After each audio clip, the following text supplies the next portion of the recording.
Me too. Awesome. Well, good morning, everybody, or good lunchtime if you're on the East Coast and everywhere in between. This is a master class on doing due diligence. And so there's a lot to cover when you're doing due diligence, when you're investing. And so we're just going to hit on it. This is 1 hour.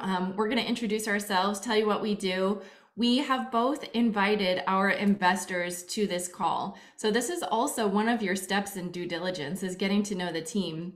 And we've done multiple events together. And if you guys, so you guys who are my investors, when you see this, it means I always talk to the audience members afterwards. I say, hey, how's your experience investing or working with the co-host that I just had the event with? And I get feedback. When the feedback is lukewarm, I don't do another event with that person. If the feedback is amazing, I do another event with that person because I want to put good people in front of my people. And so I want to let you all know this is part of your due diligence. When you see someone repeat and repeat and repeat in front of you guys, this is for my audience, it means I received great feedback about that individual, working with them and the investments that they have to offer.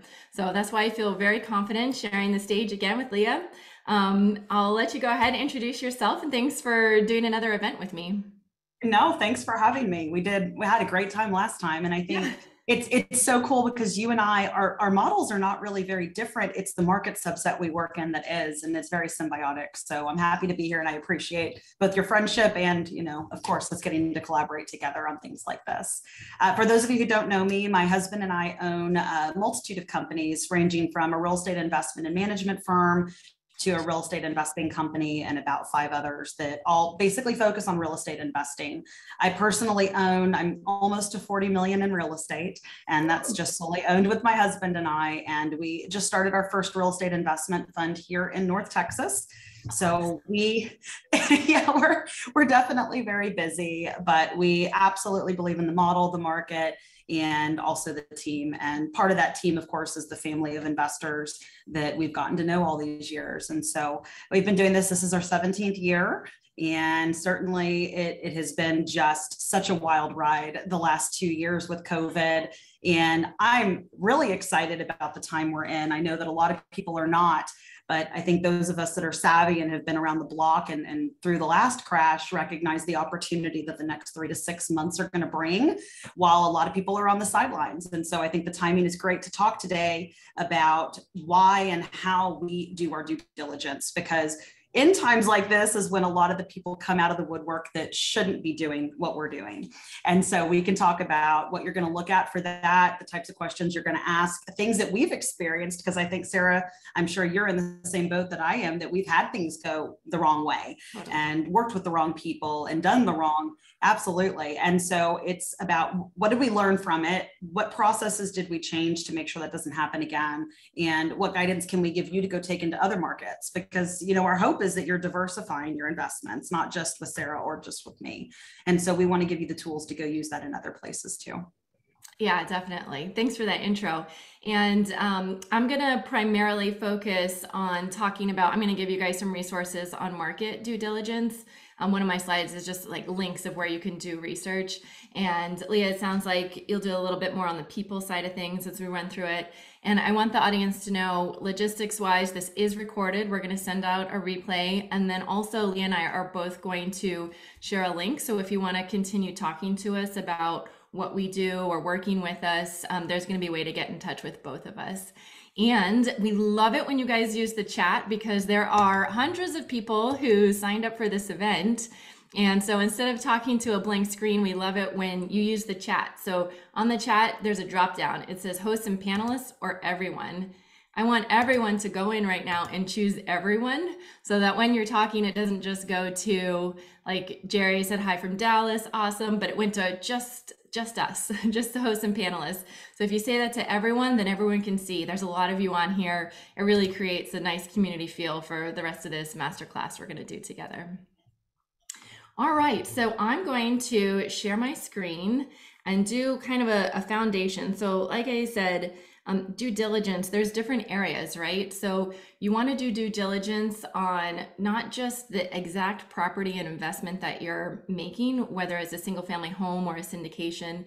you want to do due diligence on a lot of things. And usually people miss the mark. They start with, oh, they see some returns and they jump in and it's a high number, so let me put my money there.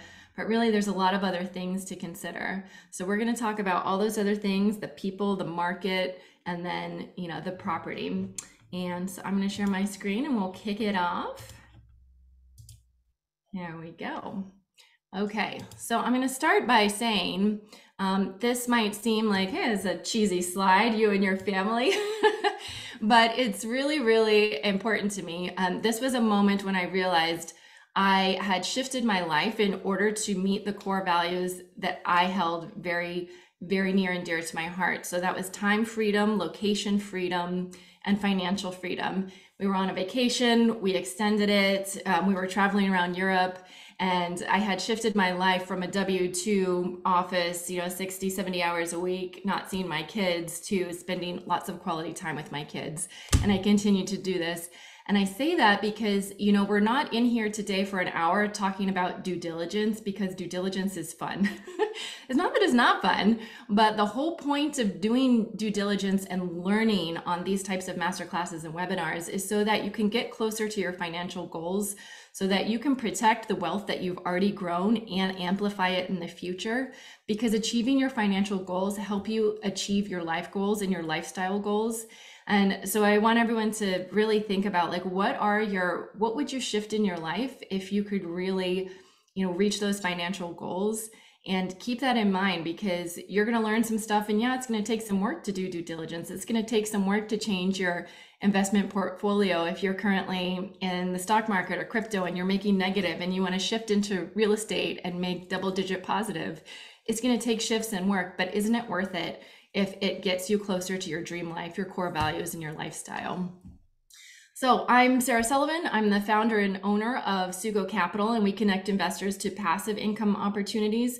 So even though on my events, we talk about all kinds of different types of investments and things you need to do tax-wise, asset protection-wise, what I actually do as a core company is I invest in apartment buildings across the United States, and I connect investors to passively investing those alongside of me. So we currently have about 4,200 units under management, and it's a little over 450 AUM. So we're almost at the $500 million mark. I'm really excited. Give us another month and we'll get there. And we have a cash flow fund and some other funds. So there's a lot of exciting, good stuff that we're doing. And like I said, Leah and we're both going to invite you to book a call with us, continue working with us in our companies if this fits for you, if what we're doing fits for your investment portfolio. And when I say if this fits, it's because we do different kinds of investing. There's single family home investing, there's land and house flipping. This is a chart of things that I've studied or invested in over the last 10 years, and it's a lot.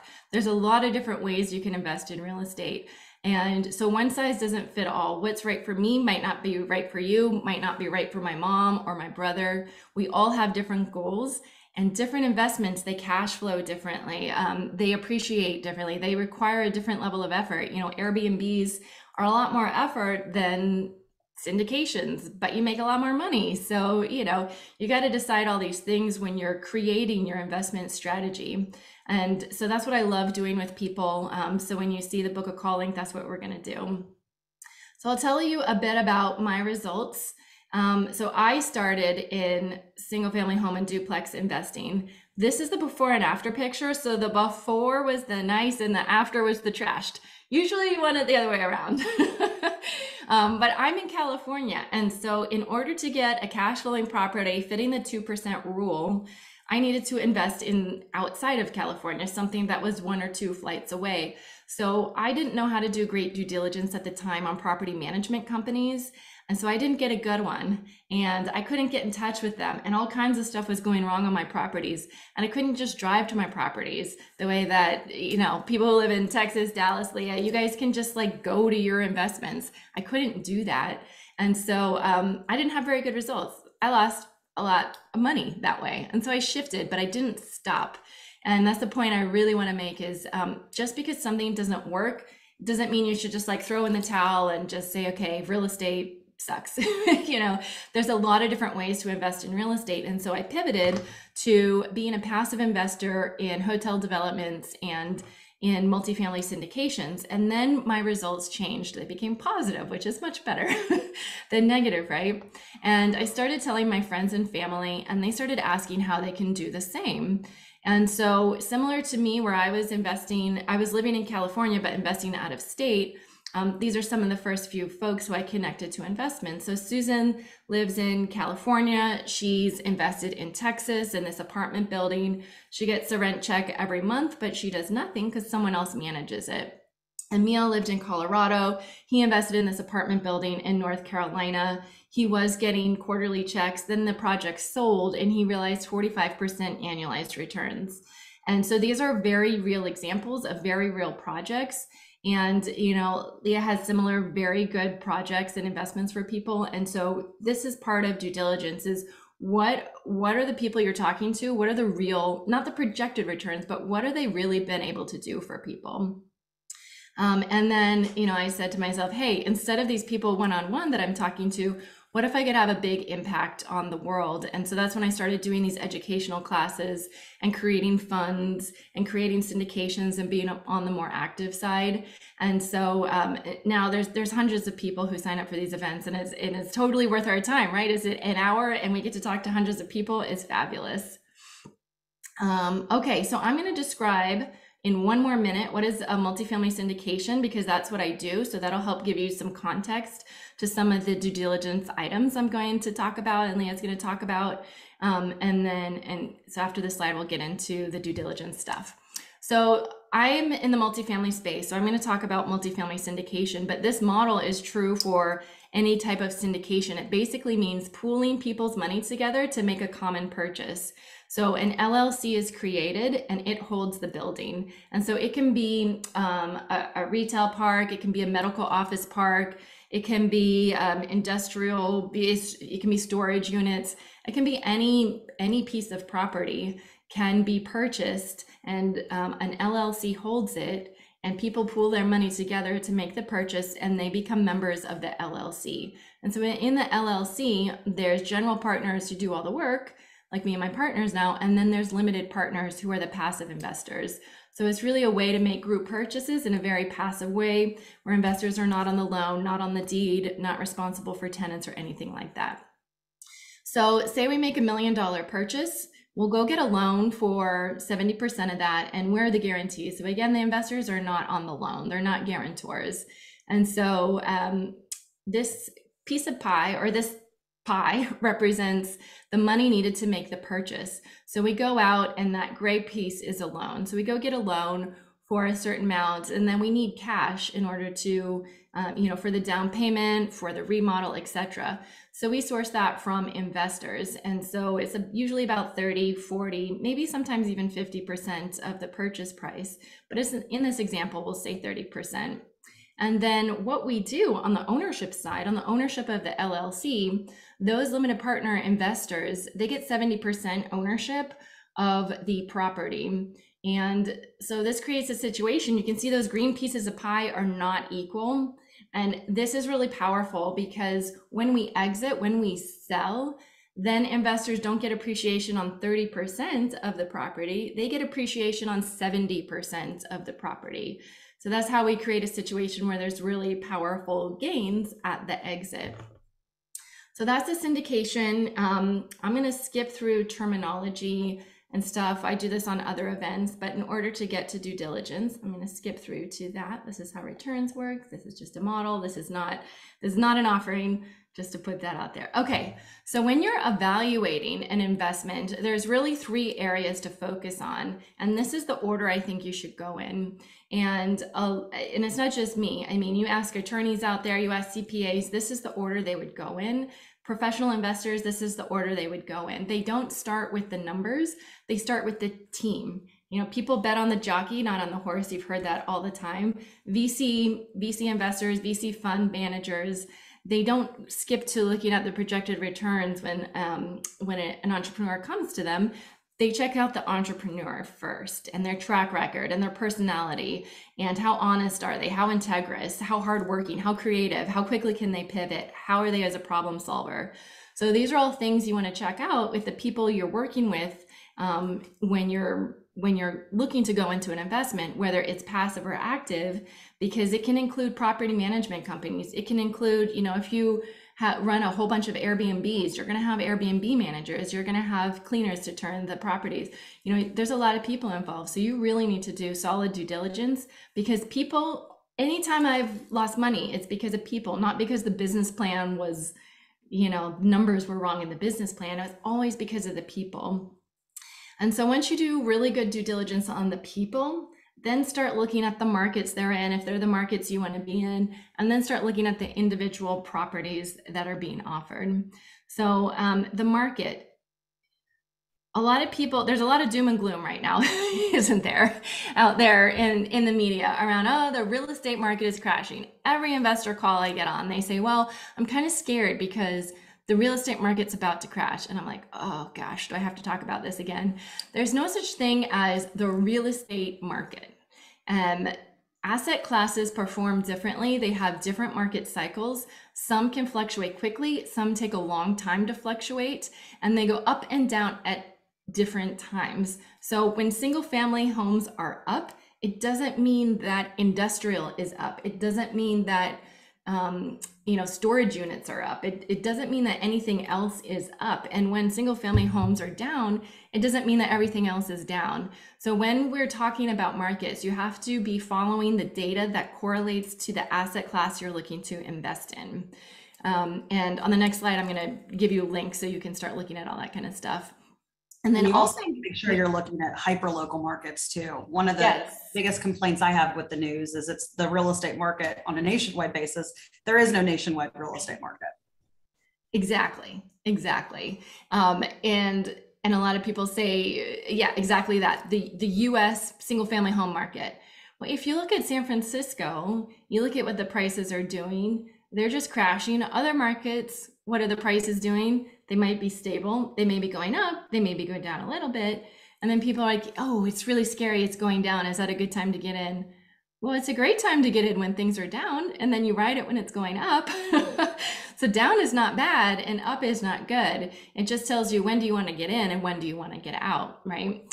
And also, like Leah said, like being super hyper focused on the not even the state, but the MSA and the city that you're looking to invest in, because wherever jobs go, people go. And migration, if you look at the human migration patterns over the last 2 years, we are migrating faster and faster and faster. There is hyperspeed to the mobility that people move around the country these days.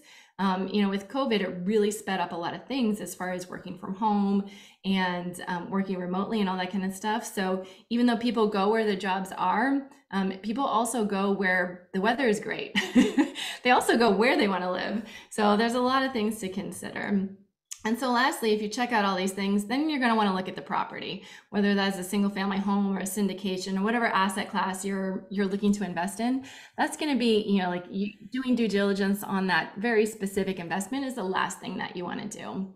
And I really want to reiterate, why are we here? Why are we talking to you about this? Because real estate has changed our lives, and we want you to feel confident about investing in real estate, especially right now, because a lot of people are losing their shorts in all kinds of other investments. I haven't lost money in my investments. My investments have been going up, and Leah's have as well, while other types of asset classes are going down. And we don't want you guys to be in that position of going, oh, I just lost 40% of my net worth over the last year. No, we want you to gain 40% on your net worth. So that's why we're really passionate about being here today.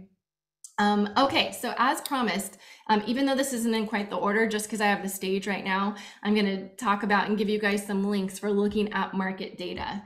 So these are things that you can you don't need subscriptions or any special access or login to find this information. When you're doing due diligence on a market, you can use these links, these websites, and you can just go and look at the information. And so what is it? There are 8. 8 links. You can put them on a page and bookmark them. So every time you're thinking of looking at a new market, you can look up these numbers. You can look up these numbers on a monthly basis and just like check in if you're trying to figure out, oh, do I want to invest in, somewhere in Florida? Do I want to invest in New York? Just pull up these websites and take a look at the data. So the Milken report is the first one. It only comes out once a year, but what it tells you is how the cities are ranked from year to year, like how they've changed in position for owning rental real estate in those markets. And so something that's jumped drastically, that means it's just experiencing massive growth. And so those are often really great markets to get into if you can. They're going to be competitive, but they're rapidly growing. And so it gives a ton of information, like top best 50 cities to invest in this year, all that kind of stuff, and summaries on why. It's really easy to look at population growth. If your product is a rental, whether it's a home, whether it's a storefront, whether it's industrial, you need people. So you need the demand for what you're supplying. And so you always want to make sure that there is strong population growth in the market that you're going into. Unemployment rate, employment growth, you can look at all that information related to employment, related to income growth and all that kind of stuff from the Bureau of Labor Statistics. There's more information than you can digest in there. And you just go to the website, it's all open for information. Household income growth, how much is the average income in that city $40,000 per year, $80,000 per year? You really want to know that, because if you're buying a luxury rental, you want to make sure that the average income is not $40,000 per year, because they're not going to be able to pay you the rent that you want. So income growth is really important too. Crime rate is really important, just because the numbers work on paper. If there's a huge amount of crime in that city, you're going to have unexpected expenses. So like Leah said, we have some stories. So I did buy a property, and we saw that the crime index, there was some crime there, but we thought, we're gonna, it looks like it's changing, and we're gonna buy something there. And some investors said, hey, this was early on in my career, hey, there's a lot of crime. I don't know. And we're like, you know what? It's turning around the city. This is what they're doing. This is their plan. It's going to be great. Well, we had one tenant murder another tenant. We had to get 2 full-time security guards. That was not in our underwriting expense plan. It was like, oh man, it made a huge impact in our numbers, and we should have paid more attention to that. So it is very important, because it can affect your expenses. And your exit. I have one and your right exit. Now that I bought. Yeah, I bought one in Longview, and the numbers are amazing. I've made a killing. Problem is, tenants don't stay because the crime rate's so high, and people don't want to buy it because they don't want to own it when there's a high crime rate. So yeah, I didn't know there'd been a murder in the parking lot until after I closed. Oh.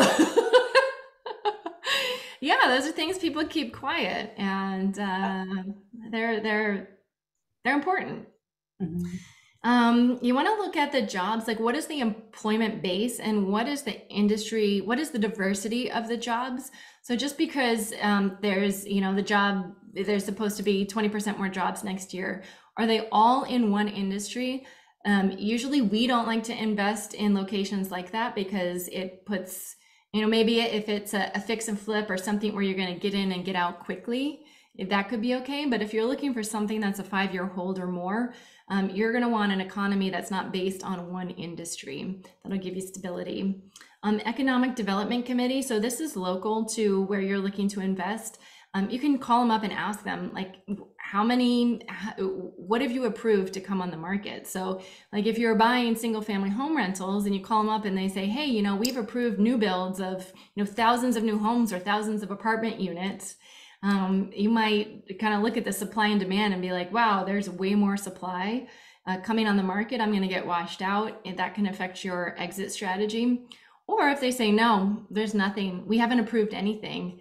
And so you see that there's a supply and demand inequality in your favor, and there's not enough supply, and you're going to buy something and no new stuff is coming on the market. That's a great market to go into.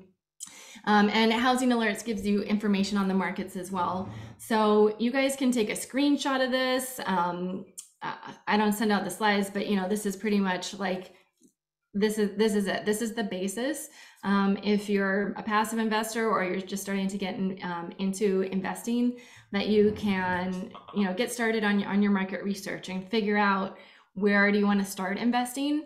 And so, like I said, I'm in California, but I invest in Texas.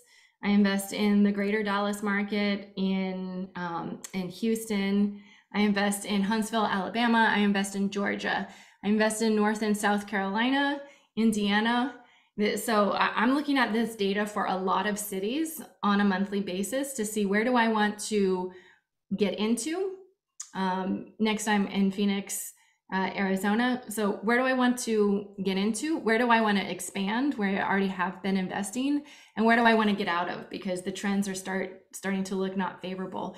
You want to, even once you do your first investment and you're somewhere, you want to keep looking at this data on a monthly basis, so that if you see something that's trending not in the direction you want it to go, you can get out as quickly as possible, because there might be someone who's not watching as closely as you are, who's going to buy it. And you want to get out before things get south. I see a bunch of questions, and so weather. Okay, yeah, weather as a factor, definitely. So, and weather can be really specific. So, like Houston, for instance, we've bought a lot of stuff in Houston, but not on the coast. Houston's huge, so 60 miles from the coast is still Houston, but it's out of the flood area. It's that, you can have something that's not in a flood zone. It's not in the, hasn't been affected by hurricanes, even though it's in states that you might hear on the news, oh, all this is getting destroyed. Florida, yeah, I haven't invested in Florida, and it'll be interesting to see what happens in Florida, because it was just booming like crazy. And then now with the recent storms, maybe people are going to rethink investing in that state. What I've seen in Florida, and I've been pretty firm on my stance against Florida. I don't see all the things we talked about, right? The diversification of employment, the job growth coming in. These markets were going up close to 100% in some of them, like Tampa is a perfect example. But the problem is they just didn't have the jobs to back it. And so you had all these investment firms buying up property there. And I don't know how resilient it's going to be. I do own in Florida. I've owned 2 properties in Florida, and I've made very good money on both of them. But the problem right now is if you're dealing near the coast, a lot of the insurance options have changed and pricing has changed. My policies have more than doubled. And so if your cash flow is not fantastic, then the problem becomes, well, if insurance goes up because of storms, and I don't know if it's just that the news is covering it more or if the storms really are more severe, but the damage is astronomical and the insurance companies are raising their prices across the board. So I think that's one of the problems. Now, I will speak to one thing about Houston, and this is just from a property management standpoint, because we do operate in Houston, and we do have properties that flood in Houston that are not in floodplains, and it happens all the time. It's just, unfortunately, they have really bad drainage. They get really bad rain from these storms. So be very, very careful. Look at the areas around you, and just keep in mind, you might want to consider flood insurance, even if you're not in a flooding property. Mm-hmm. Yeah, definitely. All right, so let's see, I think that was my last slide. I'm going to skip this. And I think the last slide is just my invitation that if you guys want to book some time to talk some more about your investment strategy and what might be right for you, Sarah Paul, if you would put in the chat the link to my Calendly, so you guys can click on it, and it's just a half an hour meeting, but it's going to be a 4-point strategy call with me. And I've done this call with about 600 investors. So we just walk through 4 things, and it's just a starting point to get really clear on what type of investing is right for you. Because like I said, what's right for me, what's right for Leah might not be. I mean, we invest in different things. They're great for each of us. It's based on where we live, how much effort we want to put into it. So on the call, we get clear on 4 things. What type of investing is right for you? So I showed you that chart at the beginning, and it was 15 ways to invest in real estate. And so I've invested in all those, and they have different level of effort, different cash flow, different appreciation. So depending on your financial goals and your lifestyle goals, let's get clear what kind of investing is right for you. There's a lot of ways to invest in real estate. We'll talk about where you can find the money to invest. And so I know, Leah, this is a popular strategy for you and your husband and your clients as well, is if you own something and you've owned it for 10 years and it's increased in value, you have equity there. So leveraging what you have in order to buy more. This is not a strategy I came up with. This is what the billionaires in real estate do, is when something grows, they leverage, they buy more, they leverage, they buy more. And that's really a way to turn an asset into debt, into cash flow. And it really amplifies your wealth. It amplifies your net worth. It amplifies your cash flow. And then also, so there's that strategy. There's a lot of things you can leverage. You got to be really careful right now. So we'll do some financial modeling. That's the third point, based on, where your capital is, the cost of your capital, and what you're investing in. And then also, as far as finding the money to invest, you can use your IRAs and your 401ks to invest in real estate, whether that's you're buying one investment property, an Airbnb, investing in a syndication or a fund. So let's pull those out, see what they're doing. We do financial modeling, like I said, is the third point, and then I connect you. So if it's like Airbnbs are perfect for you, I don't have anything to do with that, but I know someone great who does. If you really want to invest in single family homes that are turnkey in North Dallas, I don't have anything for you, but I know someone great who does. And so we'll connect you to the right kind of investment for whatever will fit your lifestyle. So that link is in the chat. And also in the email, when we send out the replay, we'll have this link so you guys can book. And with that, I'm going to hand it over to you, Leah. And, I just focused on really the market, but there's so much more to do. So I'd love to hand it off to you to talk about the other areas and what you do personally and what you help your clients and your investors do. I think, for me, everything that we've done in the model that we've built is very market dependent. And those of you that follow me, that you can't really take our model and go implement it in a state that doesn't have similar rules and regulations to where we are. And there's a few things for that, right? One of the things you talked about, Sarah, is property management. And the backbone of everything we do is the property management model. So, when we break it down to how do you make something cash flow? How do you make something return? Well, a lot of that revolves around the condition of the property at purchase, how the condition is maintained, and the exit strategy. Because, one thing about syndications and pooled investments and group investments is a lot of your return comes on the back end. And I think a lot of people, when they buy single family investments or even 1 to 4 family investments, they think this is going to be a long-term hold. And one of the things that we started talking about early on in our career was no, the model, the strategy is the same. The exit is where you capitalize on your built-in equity. That's where you capitalize on your appreciation. And so by sitting there for a long time, what happens is your return drops on a yearly basis. And if you're interested in seeing kind of more about how this looks in charting, I have tons of classes that I've taught on this. You can go to our YouTube. But basically, every year you own a property, your return's going to drop. If you buy right and you're managing it right, what should be happening is your rent goes up at a slow pace. You should be buying in an appreciating high growth market. So the value goes up faster than the rents go up. And the expenses, of course, are going up every year because the taxes are going up because it's worth more. The insurance is going up because it's worth more. So every year there's this disparagement between the sale value and rent rate. So if you start at, say, a 1% rent rate, you might end at a 0.6% rent rate. So every year you're losing return, but you're gaining equity. And so the other mistake I see people make all the time is that they're not calculating their return based on all the equity they have in a property. They're calculating it based on whatever down payment they put up front. So what may have been a 10% return at purchase is now a 5% return because you have so much more equity.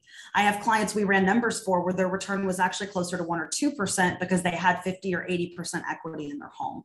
And so the model of buying and holding long-term, there's so many negatives to it. And so there's a constant due diligence that you should be doing. You should make sure that you're looking at your numbers every year, you're looking at your market every year, and that's how you stay ahead of those trends.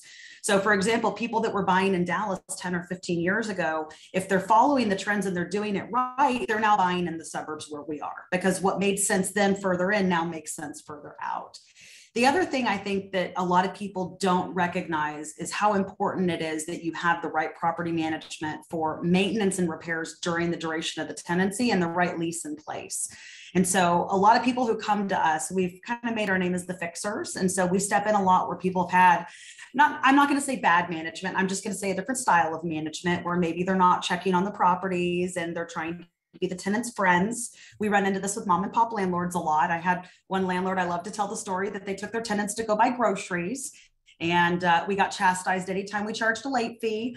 So there's different forms and styles of property management. For us, it's about making sure that we're identifying issues as quickly as we can with visits and making them fix them during the duration of the tenancy.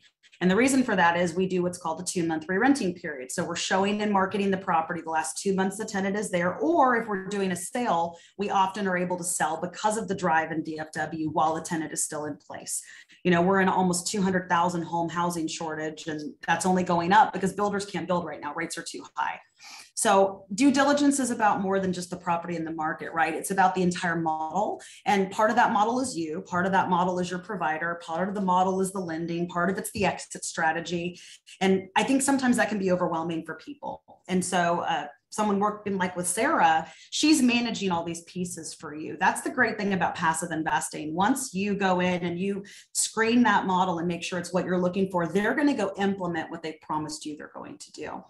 What happens is when people get into the single family space or they get into the property management space, there's not a lot of all-in-one shops like we are. There's not a lot of people who have the operation and the staffing and the size, and our investors themselves to have built this model around kind of matching what you can get on the passive income side. So where we are unique is that we handhold all those pieces too. We just guide you through them and we make them happen for you. So it's symbiotic in a way, but it's also different. But my fear is, and what I see happen is that people go find someone on Facebook or YouTube, they go watch a couple classes, they don't do their due diligence on the person, they get big flashy numbers. I saw this in Chicago, and I hate to throw a market under the bus, but I saw all these actors in Chicago posting these 20% returns and 16% returns. And those of us who know and understand what it is to property manage, we knew Chicago's a nightmare from a regulation standpoint, from a deposit itemization standpoint, from holding tenants accountable. And so what looks great on paper, just like Sarah talked about crime rates, it's the same thing with tenancy laws. And so what happens is what looks great on paper, by the time you're done, I had clients that went very negative. And, you know, it's the laws and the leasability and the landlord friendliness of that area plays a huge role in what you can do with that model. And so you have to do diligence not only on the market you're investing in, but on the laws and the regulations and the friendliness of that state to landlords. I mean, Sarah, you're in California. You know exactly what I'm talking about. Yeah, I had tenants that were, they didn't pay from June to December last year. We sold this property in February. But it's so ridiculous because Silicon Valley, okay, so the property was a $2.5 million single family home. You know, so they were not like, oh, poor me, I'm not getting a paycheck type people. They had their jobs through COVID. You know, we verified with their employer what their income was. They were making great income. Income did not pause, but they knew that with COVID and in the San Mateo and the Silicon Valley, like what the rules were. And they said, oh, we evaluated our options and our rights, and we're not going to pay you rent, but we're going to stay here. They literally said that. Yeah. We're like, your lease is over, you're done. Try that here. It's just crazy. I'll never forget, I was on this group webinar, and it was private, but it was a lot of the top property managers from all over the US discussing COVID. And they were all terrified. You know, they're like, we can't evict our tenants. You know, it's too cold. We can't kick them out and everything. And I'm sitting here like, I evicted 4 tenants yesterday. You know, it wasn't perfect. But one of the things that we see in states you operate in, the state I operate in, is they did put business first. But the reason that these markets are strong is because they're always putting business first. And that's something that you're not going to find in your other top markets. And I think it gets too political if you jump into the reasons why, but at the end of the day, when you're screening a market, what you want to look for is you want a state that has a lease in place and laws in place that allow a few things, right? So as part of your diligence, what you need to be looking for is number one, can you do routine walkthroughs and visits to your property? And can you show up without notice and enter without the tenant's permission? To me, of every law that exists, that is one of the most important. The ability to pre-market while you still have a tenant in place, to put a lockbox on the door and show that property while the tenant is still in place, that is key. Do you have the ability to evict a tenant no matter what the circumstances are if they are in breach of the lease? So we're not just talking non-payment here. We're talking lease violations. We're talking allowing people to move in that shouldn't be there, aggressive breed dogs, above ground pools, all sorts of liability items that can come up. Do you have the ability, if it's cold out or it's too hot out, to still evict your tenant? Because there are states and there are areas where if it's below a certain temperature or above a certain temperature, you cannot kick your tenant out.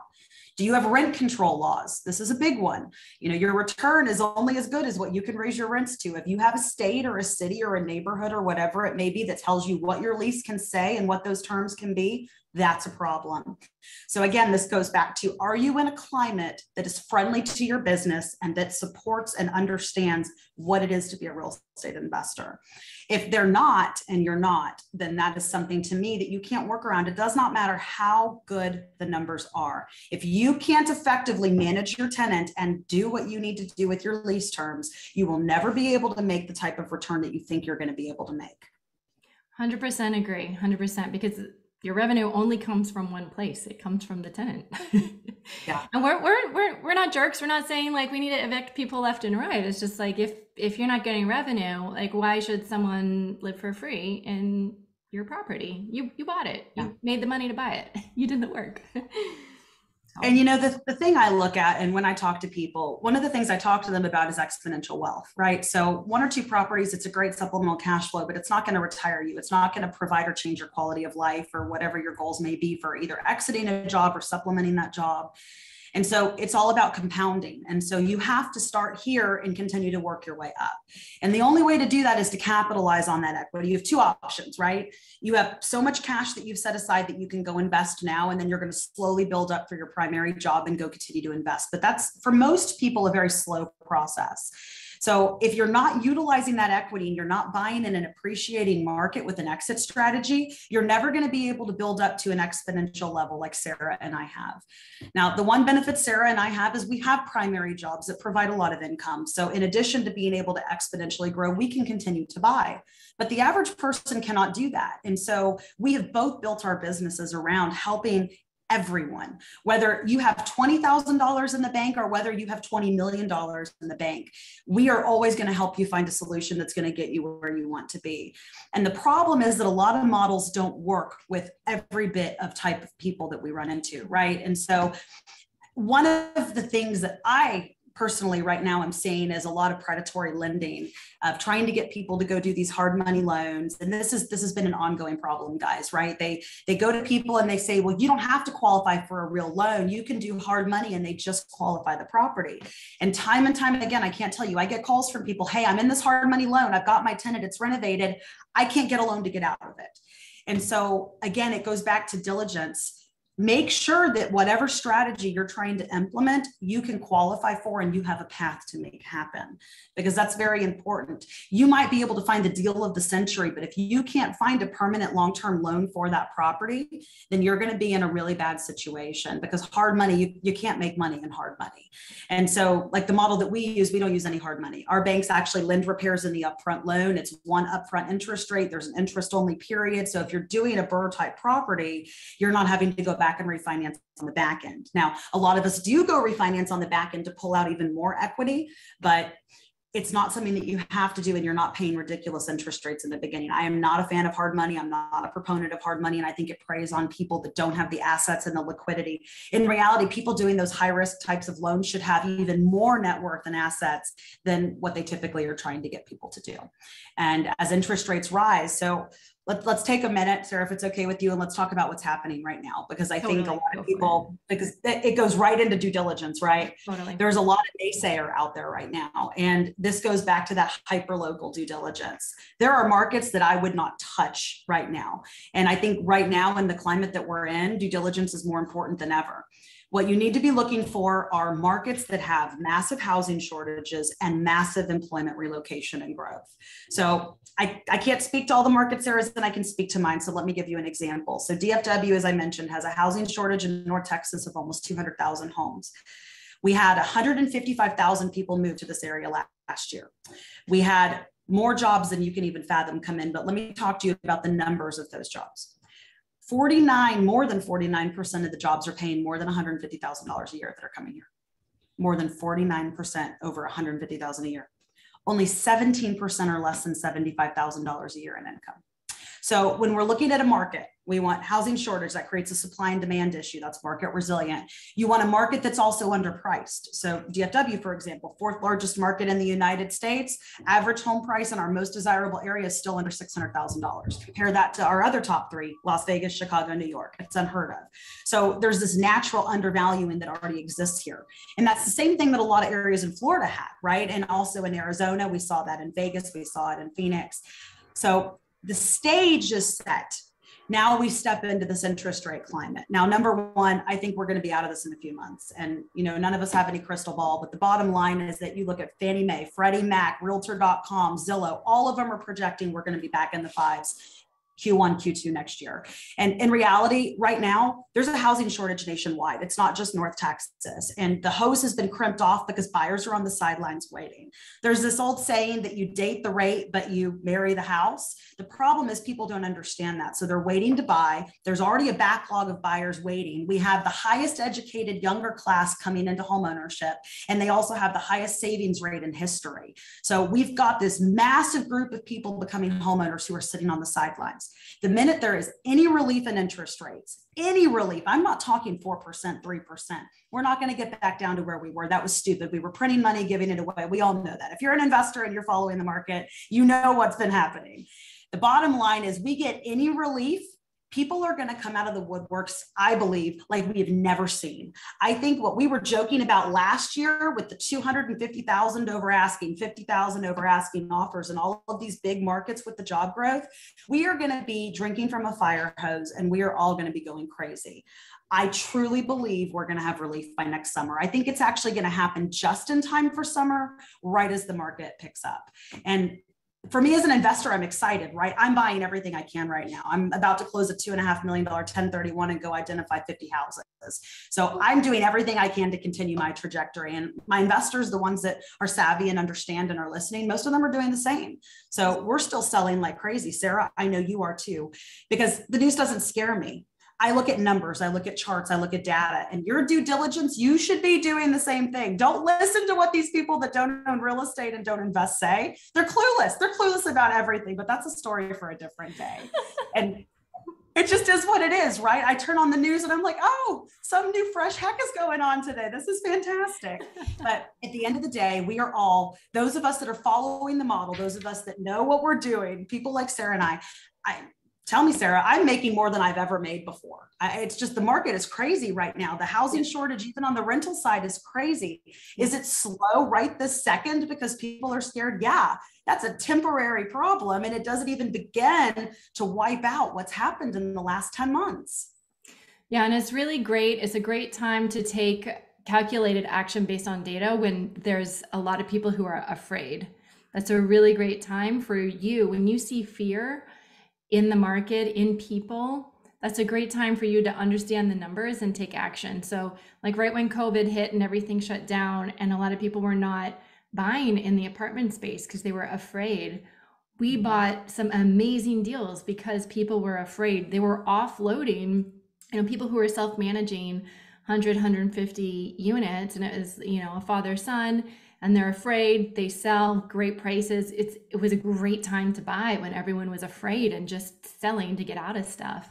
And so whenever you see fear, don't just jump in blindly, but take a look at the numbers and the data, because fear today, especially if you're in real estate, you're buying this for a future date. So is that fear going to last? What are the data points? What are the levers going to do? What's going to change in the future when you're looking to sell? That's what you really want to look at and capitalize on other people's ignorance.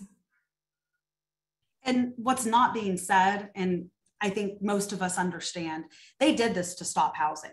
They can say it's for goods, they can say it's for all these other things, but it's not sustainable for values to go up 50% a year.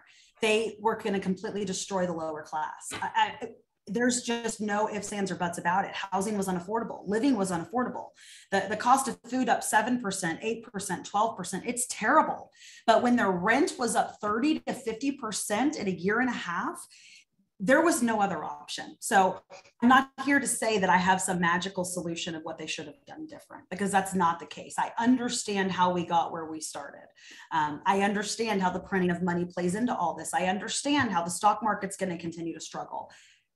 We're talking about different asset classes here. The whole point of all this due diligence is to find something that is resilient and that you can make work for you in any market type. And when I say market type, I'm not talking area. I'm talking whether the market's up, whether it's down, whatever it may be. If you look at every recession this country's ever been in, with the exception of the crash of 2008, and that was a completely different situation, right? Because we had people with no equity, they had no stake. Right now, the average American has more than 40% equity in their home. They are locked into the lowest rates we've ever seen in history. It would cost them more to leave their homes, and they have a lot of skin in the game. So we're not heading into a crash. So whoever's out there saying that, they don't understand market dynamics. But the bottom line is that right now, what we're seeing is a stopgap to try to stop what was happening in housing. There would have been, in another 12 months, not a single affordable house or apartment. We had apartment syndicators projecting $100 a year rent increases on 1 and 2 bedroom apartments. That's what they were getting. That's 100% increase in a period of a few short years. And so this is a twofold problem, right? Because I understand all the great things that are happening as real estate investors, but I also can see what's happening in our country of people not being able to afford to live. And so, you know, we operate in the affordable housing space. Sarah, I think you do a lot too. Yep. And I feel like it serves a need, right? So this is not all just about making money, but the piece about the affordable housing space is it does tend to grow the most. So going back to due diligence and what we're talking about, for me, my due diligence also includes making sure that I'm staying in the price point that I feel is the most protected, the most highly desirable, and has the best potential for high percentage growth. And I find that to be in the lower income housing. Now, that's not saying impoverished housing, right? We're not talking people that are having to get government subsidies and these types of things, but I'm talking that sub $250,000 price point, which is extremely desirable.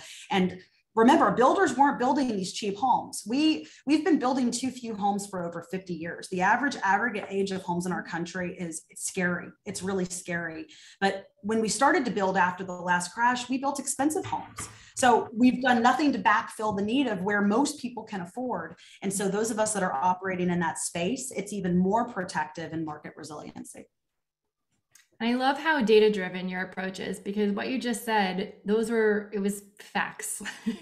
And so a lot of what you guys hear out in the news, they're not facts, but there were like 250 facts that were just thrown at you. And so I love that that's how you work, and that's how I work as well. So I appreciate your point of view. And I know everyone is saying in the chat, like, they totally appreciate taking a look at facts and data while making decisions. And not based on fear and what the, you're very welcome, everyone who's saying thank you. Yeah, so love it. We have a few more minutes. We can go to questions, or is there anything else that you want to say or present, Leah? You know, the biggest thing that I would just tell you is we all have to find investment avenues that work for us. And whether you're investing with me, with Sarah, you're doing it on your own, I encourage you to always put real estate first. There are lots of ways to diversify, and it's great to go diversify. Make sure you understand what you're going into. You know, there's so many people out there talking about so many different options. And I think a lot of the time people don't understand how market dependent a lot of those options are. At the end of the day, real estate, in my opinion, is the only investment class that is always going to have value. You can burn that house to the ground and you can insure against that loss. Even if a nuclear bomb hits that area, you still have a plot of land. So well, it's, you get your payout. I know, right? Yeah. Yeah. Insurance, I'm pretty sure covers that too. But the bottom line is that stocks can be worth zero, right? A 401k can go to zero. There's so many things that are volatile. And I'll be very candid. I don't understand the stock market. I play in it. I consider it gambling. You know, when everything went so low in COVID and all the airlines and the cruise ships were so low and the car manufacturers, I bought a lot of stock. I think most of us did because they weren't going to let them all fail, right? And we made a killing. And then I sold because I had no clue what I was doing. Yeah. All I did was look at charts. What goes up comes down.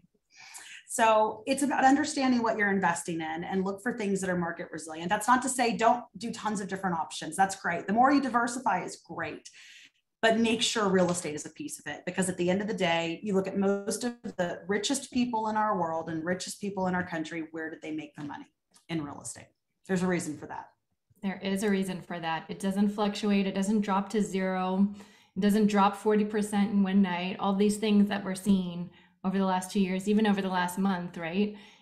Real estate doesn't do that. And it continues to grow. It continues to grow in cash flow. It continues to appreciate as long as you do your right due diligence and you buy right.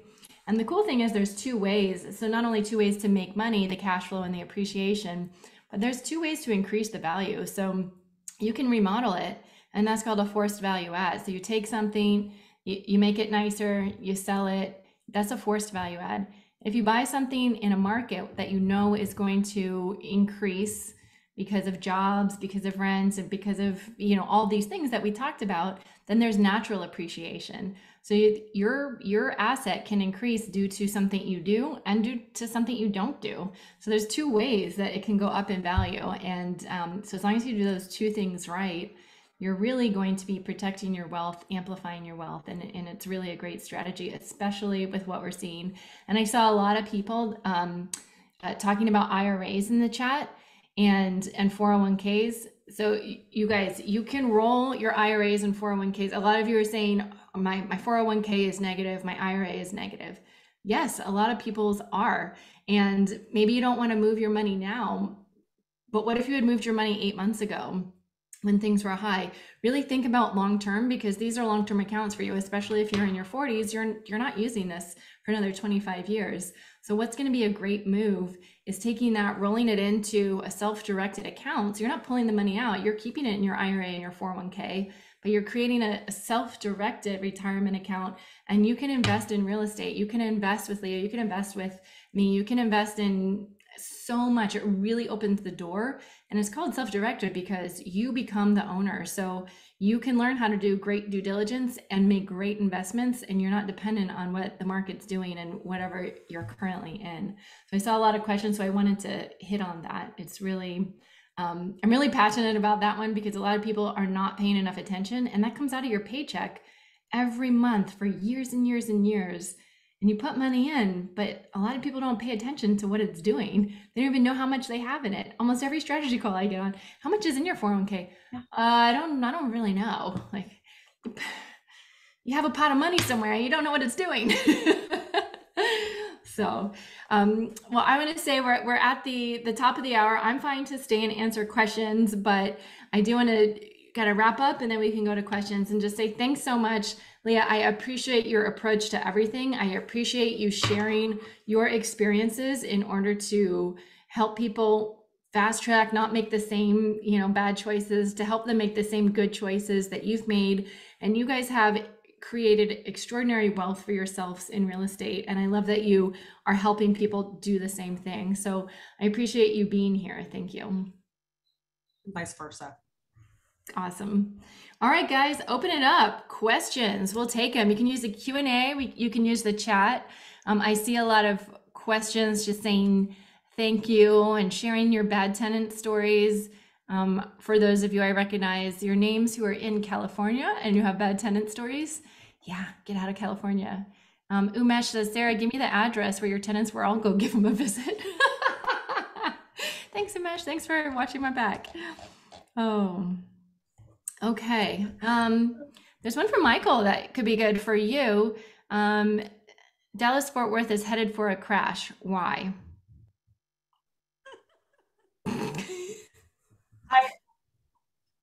There's not even a way to answer that. There's not even a way to answer that. Again, fourth largest market in the United States. And yeah, I think he was kidding. Just FYI. Oh, okay, I okay, think okay. he I was didn't see the kidding. other thing. Oh, okay, response to Yeah, I AP. think he was joking about, Okay. but the way I look at it is Yeah. this: can you go find 170 and $180,000 homes in New York or San Francisco? I don't think so.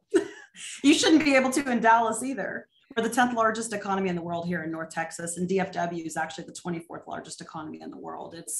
We're like the underdog nobody knows about. Those of us that, there's a reason hedge funds are buying here, right? It's because they all see what's happening. And in the next 10 years, I'm going to be complaining about the same things you're complaining about in California, because that is where we're heading.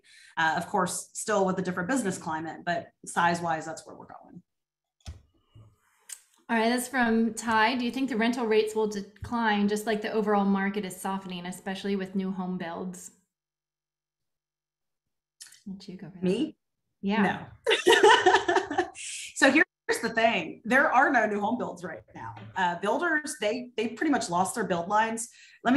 I'll take 1 minute and tell you what's been happening in the last 2-3 years. So builders realized when the market got so crazy that they shouldn't pre-sell anything, and they stopped pre-selling. They waited until they were pretty far along in their builds and then listed their properties for astronomical increases in value, because all the contracts that they went in, property values had gone up 100% in the course of the 2 years since COVID started, or 80% or whatever it may be. And so they voided tons of contracts. It's been all over the news. People were furious at them and blah, blah, blah, right? So here's what happens. They have build guidelines, and they go build on this line or this loan. They pay it off when it sells. Well, what's happened is the banks came back and said, whoa, whoa, whoa, whoa, hold on a minute. The market isn't the same. You can't go build all these properties without having them pre-sold. Oh, we're going to cut how much your line is, and we're increasing your rate. Oh, by the way, you have to make sure that you have it under contract before you start your next one. So it's been a completely big shift. So builders have pulled back. They've pulled back. They're trying to liquidate inventory. They're trying to figure out how many they can build at a time. It has nothing to do with the market softening, guys. This is 100% because people will not buy with rates so high. Now, what are people like me doing? We're writing into contracts point buy down. We're having sellers pay 3% buy down. We're having sellers pay 2% buy down. So you're still at a good interest rate. It's no skin off your back because the seller's paying for it. But the average buyer's not thinking like that. They're not in the business. They're not savvy enough. They don't understand that on the backside, they're not going to be able to afford it. This is the first time in almost 2.5 years that people without a lot of cash can buy. Because if you go back a few months, you were having to pay massive amounts over value, and that all has to be cash because of appraisals. So there's this unique kind of window right now for people, but they're still sitting on the sidelines because they don't understand that. All they know is what the news is saying. But there's no builders to build right now. They're building like 1/10 of what they were, and they already weren't building enough because of supply shortages. Mm-hmm. So you can't soften a market where there's not enough inventory to fill people. We built something like 50,000 homes for 155,000 people who moved here. It just doesn't work. The math doesn't work. And I'll comment because I just partnered with someone on a new development multifamily in Phoenix, in North Phoenix, Arizona. And I was kind of thinking, when we first started talking about doing a project together, I was like, I don't know, I've never done development.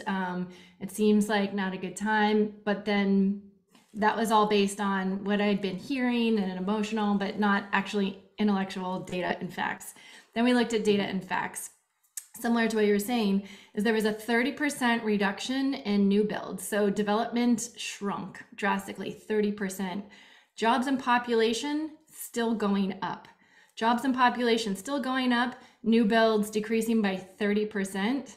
So us bringing something onto the market in 2 years from now, while everyone else stood on the sidelines, like just like you were talking about the new home builds in Dallas, well, new apartment buildings in Phoenix, it's going to be the same way. Like as soon as we get them online, like they're going to be snatched up because there's not enough. People are commuting in from far away. So you create something where they don't have to do that. The supply and demand is still off and people are scared and backing out. So when you jump in and you fill a need, and you look at the data that there is still a need, there are still more jobs, there are still more people, there are still not enough houses and still not enough people building. Okay, I'm gonna go build there. And that's a great opportunity for everyone because investors are gonna make a killing and the tenants get a place to live. So it's very much a win. And that's, a lot of people, what's the saying? It's like your income is a reflection of the value you're creating in the world. Something like that. I'm kind of butchering that saying, but it's true. If you are, making a lot of money in a certain market, it means you're filling a need. It means people want what you're offering. And so, if you're supplying people what they want, what they need, then you're doing a service to them and to yourself and your investors. So, And what I really think is that people who understand what's happening right now, they wouldn't be selling their house. If you don't have to sell right now, you shouldn't be. You should be holding, because right now we're all getting good deals because there are no one else out there to pay those prices. mm-hmm. And sellers are dropping their prices instead of realizing their house is worth what they're asking. This is not a value issue. The market hasn't fallen. This is just a lack of affordable lending. And that's going to change very quickly. Again, the minute rates at all come back to a normal level. And we're not, guys, I look at every other recession. We're just now at where they started in every other recession. Our rates are not that high, but it's the trick of the mind because they were so low for so long, we got spoiled. Back at the height of the boom in 2006, rates were 6%. We're not that far off from that. The problem is people got used to something less. The minute that we cut off this massive increase and we come back down to reality, 5.5%, 5%, 5.75%, it's going to go crazy. It's going to go crazy. And all these people who are selling right now are going to wish they hadn't. Mm-hmm. Yeah, we went looking at homes for us to live in, so personal residence for ourselves. And after you go look at it, then you get all the notifications, and it's just like price drop, price drop, price drop, price drop. And if you look at the data, yes, home prices are going down, but what's actually going down even more is the number of sales. So like you said, instead of people just like just okay, we're just going to sell at a lower rate, what's actually happening is fewer sales, because the smart people, and that's happening in multifamily. It's really hard to find a good multifamily deal right now because people are just saying, well, I'm just going to hold it. And so if we can buy something right now, it's great because prices have taken a dip, and then we'll ride it up later. But it is harder because sellers are like, meh, I'm just going to keep holding. And so this is another data point is I thought, if people are on a variable rate loan for their apartment building, and it's gone up, it's going to hurt their cash flow. We're going to see a lot of stuff come on the market that's slightly in a distressed place. But when you look at multifamily, it's something like 10-15% of multifamily is owned by syndicators, people who have leveraged and have investors. And the other percent are by high net worth individuals, family offices who own it outright. And so they're like, man, okay, well, I'm just going to hold it longer. I don't need to sell at a lower price. So what's really happened is the number of sales have shrunk, and those who are savvy are just going to hold right now and ride through it. It is true that those who are going to sell, there are people who need to sell because of that this is creating a bad situation and then their finances or their personal economic situation. I see a question, what's the best way to use your current home's equity? Taking out a HELOC to invest is not recommended. So it's one thing to leverage your rental properties to buy more rental properties. But I don't suggest, nor do mortgage companies allow you to leverage your personal residence in order to make investments. Do you have anything else to say about that, Leah? I constantly encourage people to refinance their personal home and do one loan cash out, not HELOCs. But rates are too high right now. I wouldn't do it right now. The time to do it was when we were talking about it a year ago, but we'll get back to a point where it'll make sense to do it. Once rates get back in the upper 4s to 5s, everything will be back to normal. And so you're not going to have to wait that long. But if you're sitting on a ton of equity in your home and you don't have other cash to go use to buy, you don't have to max cash out. Like in my state, you can only go to 80% anyway. Yeah. But if that's the only avenue you have to invest, we call it a negative cash flow, right? Because you don't want to spend more than what you're going to be able to make. But if you can get a rate at 5% or 4.5% and go make 8 to 10% plus appreciation, well, then that's worth it all day long. So you have to make sure that it's negative interest, meaning that you're borrowing for less than what you're going to be able to go make. Now, there's other factors too, right? Cost segregation, depreciation, all the things that you can write off on your tax return with owning real estate. And so that's all benefits on top of your cash flow. plus your principal pay down is about a 3% a year return all by itself. So when people look at a property, oh, it returns at 7%. Well, it also returns 3% more that you're paying towards your principal every month.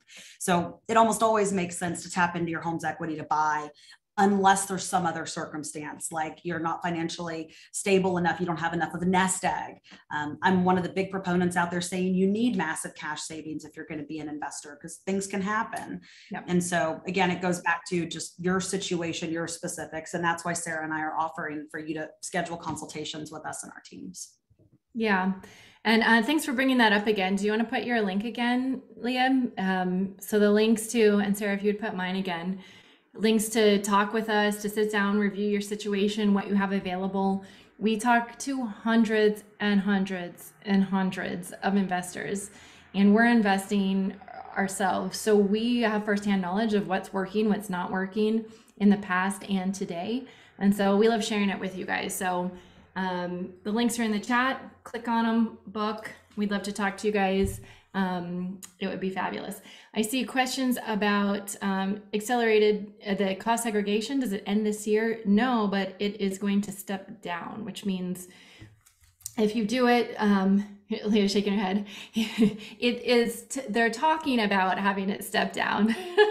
Different people have, the word on the street is it'll step down, meaning whatever benefit you get this year, you can take 100% of it.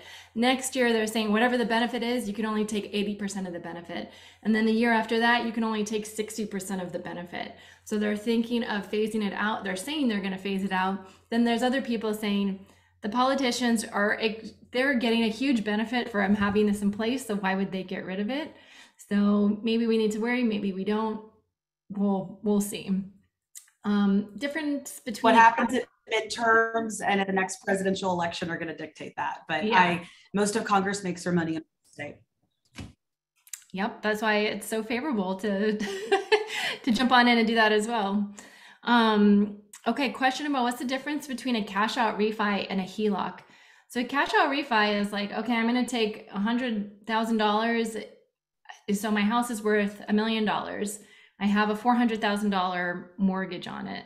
So there's $600,000 of equity in there. I'm going to take out $100,000, but it's not going to be a separate loan. It's a cash out refi is I refinance. So now my mortgage is, I have one mortgage and it's for $500,000. A HELOC is where you take out a loan that is separate. It's a line of credit and it's separate from your mortgage. So you still have your $400,000 mortgage on your house, and then you have a $100,000 line of credit, which is separate. And it's usually variable rate. There's all different ways you can do either one, but a cash out refi, because it's your core mortgage is increasing, it's stable and predictable. And so that's usually why it's more the recommended path if you're going to turn that around and invest it. Whereas a HELOC could be hugely variable, and they can make a call on it. Usually a balloon. Yeah. Yeah. So if I've seen them where you have to pay them back in 10 years, 15 years. And what I tell people too to keep in mind is if you're going to do a HELOC and your goal is retirement, if you want to retire from passive income, you may not have that nest egg to go pay that thing off, and you may not have the income to go qualify for it again. So 30-year product that's paid off in 30 years without a balloon is always what I recommend for a personal home. Mm-hmm. Yeah. They can balloon. Yeah. They're usually not 30-year notes.